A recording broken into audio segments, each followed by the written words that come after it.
We wanted to create something that stood out from the crowd a little bit. This is the reveal of the big mystery that Halo and Halo 2 have been driving toward.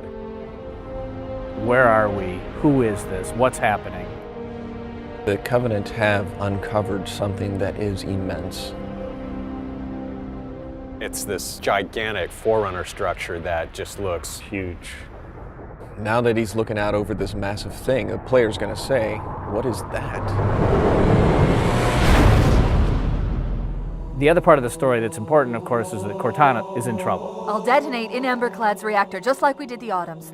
No, I don't want to chance a remote detonation. I need to stay here. Cortana has been left away from the Chief. She's in the clutches of the Gravemind. I will ask, and you will answer. All right. Shoot. We don't know what's happened to her since then. We don't know it's Cortana. It could be any sort of bizarre, almost satanic sort of voice. I am your shield.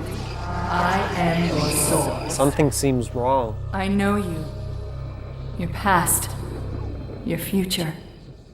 I think the expectation is huge. Everybody I talk to, if you mention Halo, everybody immediate reaction is, how's Halo 3?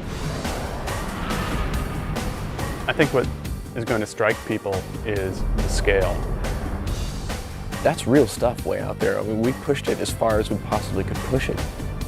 We always wanted to have that epic feel, but due to the limitation of technology, it always fell short.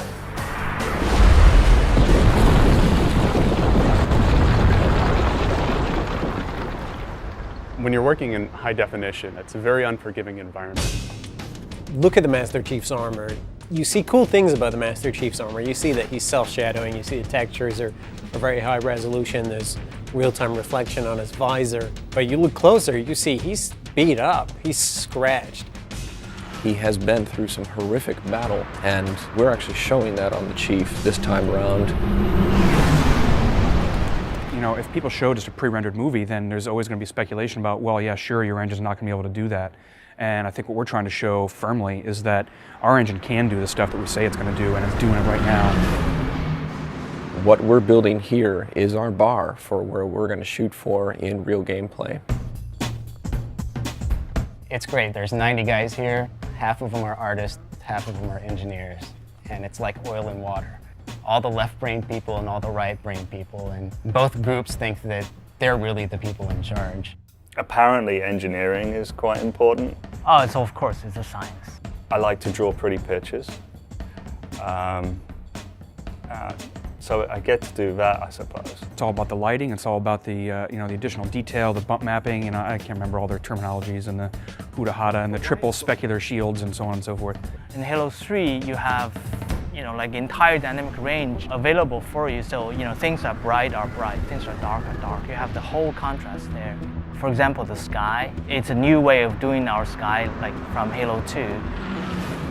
Every now and then, it'll catch my eye still, and then realizing, wow, I can't believe we're able to pull that off. For the announcement, it's gone really well. It hasn't been as much of a monkey shit fight as it could have been. Poon would be people make decisions that affect us and they don't really worry about it. Like, oh, it's all right, the sound guys will figure it out at the end of the chain. And we do, always, but sometimes it feels a little like you got shat on a few too many times. Everyone else is prolonging my part of the job. I'm actually just making it better. So that's how that works. I think Marty's is pretty diverse in the way that he composes and the styles that he composes in. The fanfare is actually a new theme. And I don't know if it's ever going to show up ever again. At times he's pulling out, Enya. Oh no, I didn't say that. At times he's paying homage to other artists. There are no monks singing in this. The only hint that I want to give anybody that this is Halo is that I'm going to be in E Dorian. I actually just played an octave on the piano, just straight E's. When I played it back, I realized that it instantly got my attention.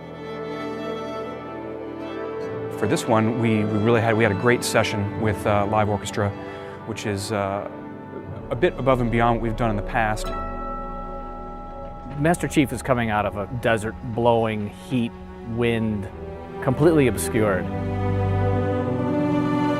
So I wanted it to sound almost ethereal, just to bring some tension in and then have it open up slowly. The music and the sound is all about the drama. I'm just trying to absolutely score the drama of this moment. I mean, I think in the end, you're absolutely going to be able to play exactly what you're watching in this trailer.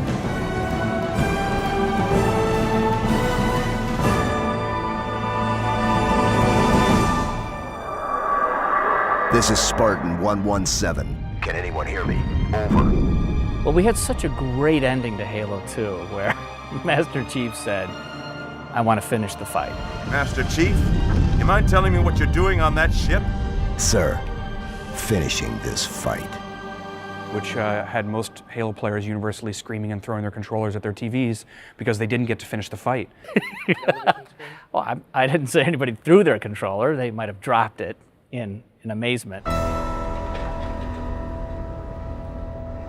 You won't just finish one fight, you'll finish all of the fights that you started in Halo 1.